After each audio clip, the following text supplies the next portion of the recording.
Report में लिखा है सुअर, चाय की, मछली का तेल।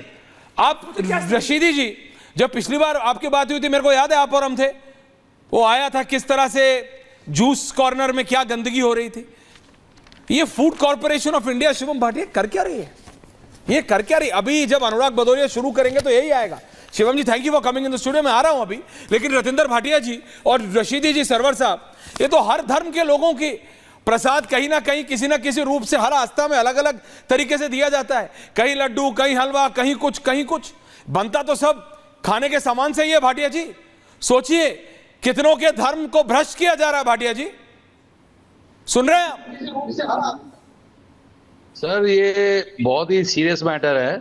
ये कोई मतलब खाली एक मंदिर का मैटर नहीं है, जो जैसे अभी पंडित जी ने कहा, ये मैटर को तो अगर इन्वेस्टिगेशन में जाएंगे तो मेरे ख्याल में गुरुद्वारों में भी लंगर में प्रसाद दिया जा रहा है, हर जगह बांटा जा रहा है, और घी तो मार्केट से ही प्रिक्योर किया जा रहा है। जैसे पंडित जी के पास तो अपनी गौशाला है, हर एक के पास तो गौशाला है नहीं, तो ये घी तो प्रिक्योरमेंट मार्केट से ही हो रहा है।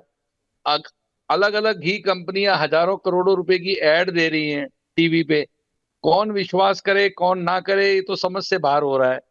लेकिन एक बात फिर भी मैं एक बात बोलूंगा कि अगर प्रसाद जो है बड़ी आस्था का विषय है, ये आस्था का विषय है, प्रसाद खाली एक हलवा नहीं है, ये एक आस्था का विषय है, ये एक लड्डू नहीं है, ये आस्था है। इसको लोग, बीमार आदमी जाके खाता है, हमारे यहाँ गुरुद्वारे में लंगर खाने जाते हैं या प्रसाद लेते हैं ना, तो उसको एक आस्था की तरह खाया जाता है, उसको प्रसाद की तरह या हलवे की तरह नहीं खाया जाता है। वो कहते हैं ये खाएंगे कि हमारी बीमारी दूर हो जाएगी, ये खाएंगे हमारे कई पाप धुल जाएंगे, ये खाएंगे। ये बहुत बड़ी आस्था पे चोट है। That's right. खाली एक प्रसाद का मैटर नहीं है, ये आस्था की चोट है, और ये पूरे देश, पूरे हिंदुस्तान में हर धर्म की आस्था की चोट है। तो ये खाली एक मैटर नहीं है। सीएम को ये आप इंपॉर्टेंट कह रहे हैं कि हर धर्म की आस्था पे चोट है। रशीदी जी मैं आपका व्यू पॉइंट जानना चाहता हूं। रशीदी जी, आपने आचार्य जी को सुना, रतिंदर भाटिया जी को सुना। देखिए ऐश्वर्या जी, अभी आचार्य जी ने कहा कि 1300 करोड़ का बजट है मंदिर का, तो फिर आप इसमें जो बोली लगवाते हैं वो क्यों कराते हैं? मत कराइए ना। जो आदमी बोली लगाएगा और सबसे सस्ती बोली वाले को दिया जाएगा, इस बात को समझ ले, सरकार से नहीं लेते। वो कॉन्ट्रैक्टर क्या करेगा? 85% पैसे 320 रुपए किलो का घी लगा रहा है वो, रशीदी जी, तो जाहिर बात है वो वही लगाएगा ना भाई। 1300 करोड़ रुपए सरकार नहीं देती है, जनता देती है। क्यों लगवा रहे हैं? ओके आचार्य जी, मैं जरा समझना चाह रहा हूं सरवर साहब को। अरे सुन लो, अनुराग जी आ रहा हूं, बोलिए बीच में बोलने की, बोलिए कोई नहीं बोल रहा। मैं सरकार की और जनता की बात ही नहीं कर रहा हूं। मैं बात सरकार जनता की नहीं कर रहा हूं, मैं कर रहा हूं जब 300 करोड़ का बजट है, चाहे वो मंदिर का अपना है या कोई भी देता है, वो छोड़ दीजिए, उसे बजट है तो फिर आप अच्छा घी लगवाइए ना। आप उसमें बोली क्यों लगवा रहे हैं? और जो सबसे सस्ता दे रहा है उसको आप ऑर्डर दे रहे हैं, उसको आप कॉन्ट्रैक्टर बना रहे हैं। तो जब कॉन्ट्रैक्टर सबसे सस्ते वाला होगा तो वो तो भाई अपना भी बचाएगा, सब कुछ करेगा। ये सब जगह होता है। आज जो सड़कें टूट रही हैं सरकार की, वो क्यों टूट रही हैं? वो इसी वजह से टूट रही हैं।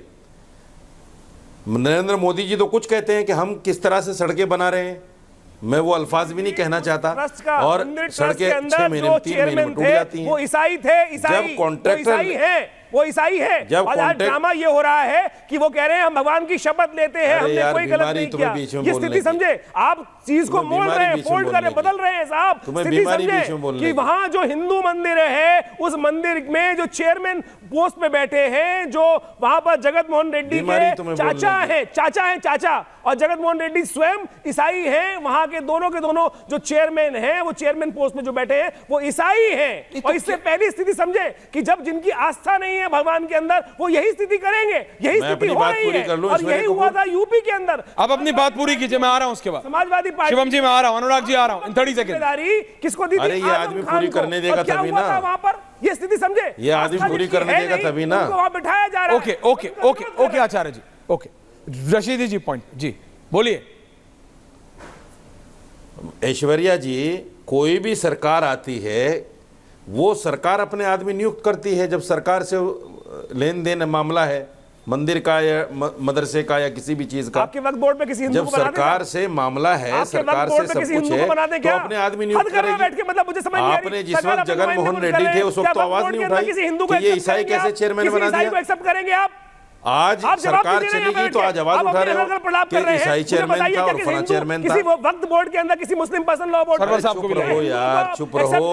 ईसाई को एक्सेप्ट ओ भाई चुप रहो। मैं आपको जो बता रहा हूं, ओ भाई चुप रहो। आपको समझ में नहीं आ रहा है आप क्या करना चाह रहे हैं? मैं बता रहा हूं, ये ऐसे हिंदू डिबेट नहीं मुसलमान कर का मामला पाऊंगा नहीं है। हर एक को जहर पोसा जा रहा है। स्टेट गवर्नमेंट सो रही है, जगनमोहन रेड्डी वहां सोते रहे। हिंदू मुसलमान मैं कहां कर रहा हूं? अरे मैं कहां कर रहा हूं? हिंदू मुसलमान अपने कानों को साफ करा लो अपना घी डाल के ना। ये जो मामला है, अपनी गाय का घी डाल के साफ करो अपने कानों को। घर में जो घी जा रहा है उसमें भी चर्बी है भाई। अपनी गाय का 3000 रुपए किलो वाला घी कान में डालो। याद है आपको? 3000 रुपए वाला घी कान में डालो अपनी गाय का। मदरसे में क्या, मदरसे में नहीं एक सेकंड रिलैक्स सरवर साहब, क्या तरीका तुम्हारा बीच में बोलने का यार? रिलैक्स, कोई तू तड़ाक नहीं प्लीज। देखिए भाई मुझे अपनी बात पूरी करने दो। अनुराग भदौरिया आ रहा हूँ, शिवम जी आ गए। मुझे अपनी बात पूरी करने दो ना। नहीं आप अपनी बात करिए ना। आप, मैं प्रसाद की बात कर रहा हूँ, आप उधर सड़कों पे पहुंच जाते। तो पूरी कर लूं। नहीं आप अपनी बात पूरी नहीं, बिल्कुल डबल पूरी कर लीजिए, लेकिन आप सड़कों पे पहुंच जाते हैं। आप समझिए यहाँ लोगों की आस्था, मतलब जानबूझ के सड़कों पे पहुंचूंगा। मिलावट हर जगह है, मिलावट हर जगह है मेरे भाई। हाँ। मिलावट हर जगह है। सरकार आंख मूंदे बैठी है, मल्टी रखिए। सरकार बगले की तरह बैठी है, देख रही है सब कुछ। सरकार को पता नहीं कि मिलावट है हर चीज में। पता है, घी में मिलावट है, तेल में मिलावट है, मसालों में मिलावट है, किस चीज में मिलावट नहीं है? हर चीज में तो मिलावट है और सरकार देख रही है ना। सरकार को पता है सारा। आप किस किस को दोष दोगे? सरवर साहब, और फिर मैं आ रहा हूं पॉलिटिकल डिबेट। सरवर साहब बताइए। हर चीज में मिलावट है। सरवर साहब आना चाहते। सरवर साहब जी, ये आस्था पे चोट है, भाटिया जी ने गलत नहीं कहा है। जी ईश्वरिया जी, आपका मैं व्यू पॉइंट जानना चाह रहा हूं। भाटिया जी ने भी सही कहा है और आचार्य जी ने भी सही कहा और रशीदी साहब ने भी सही कहा। देखिए ये मुद्दा बहुत गंभीर है और इसको केवल एक एंगल से देखने से इसका हल नहीं सामने आएगा। पहली बात यह है कि जो कमेटी वहाँ हर 2 साल पर कमेटी बनाई जाती है उसकी, जिसको तिरुमाला तिरुपति देव आस्थानम के नाम से जो कमेटी गठित है, तो आखिर उस कमेटी में नॉन हिंदू भी हैं क्या? जो बार बार आचार्य जी आरोप लगा रहे हैं कि क्रिश्चियन है। तो ये एक जांच का विषय है। मेरा मानना है कि उतने पवित्र स्थल पर जहां करोड़ों हिंदुओं की आस्था है, वहां पर नॉन हिंदुओं को मैनेजमेंट में तो बिल्कुल नहीं होना चाहिए, बिल्कुल नहीं होना चाहिए, इसलिए कि वो आस्था का मामला है। और देखिए कितना अच्छा सवाल का जवाब सामने आ गया। पिछले 1-2 महीने से वक्फ पर बड़े डिबेट हो रहे हैं और वक्फ पे जो 40 संशोधन है उसमें एक ये भी है कि वक्फ के मैनेजमेंट में नॉन मुस्लिम होंगे क्या? और मुस्लिम संगठनों का कहना है कि नहीं, नॉन मुस्लिम नहीं होने चाहिए। तो अब तो क्लियर हो गया कि भाई जो हिंदू आस्था का केंद्र है वहां नॉन हिंदू ना हो, जो मुस्लिम आस्था का केंद्र है वहां नॉन मुस्लिम ना हो, जो ईसाइयों का मामला वह नॉन ईसाई ना हो, और जो क्या कहते हैं सिखों का मामला वह नॉन सिख ना हो। जैसे गुरुद्वारा प्रबंधक कमेटी, वहां नॉन सिखों का क्या काम है भाई? वो सिख का आस्था का मामला है। तो ये डिबेट जो हो रहा आज, ये इस निर्णय पर पहुंचाने में सहयोगी सिद्ध होगा कि ये जो वक्त पर दाव पेच है और ये जो डबल स्टैंडर्ड घी वाले बाबा जी जो आपके यहाँ 3000 रुपए लीटर बेचने पहुंचे हैं, बाबा रामदेव जी के दोस्त, इनसे मैं निवेदन करता हूं कि दो एक पक्ष क्लियर रखिए कि भाई अपने धर्म की आस्था की रक्षा करनी चाहिए। राजनीतिक दृष्टिकोण से आगे बैठ गए, अपना अनगा प्रलाप कर रहे हैं। 3000 रुपए लीटर, जी हाँ 3000 रुपए लीटर। हमसे नगर के सामने गाय का घी लीजिए 1000 रुपए लीटर। आप टीवी पर घी लेकर आए कि मेरा जो है गौ, मैंने तो सबसे पहले बोला गौशाला है और 3000 रुपए लीटर तो गाय की भी चर्बी है, चर्बी सुअर की चर्बी, उसके अंदर मिला हुआ घी। आप लोग विषय आस्था का, आप लोगों के अंदर रेट का विषय आस्था का है, विषय आस्था का है। सरवर साहब आचार्य जी ने पहले, सरवर एक सेकंड कहना भी है।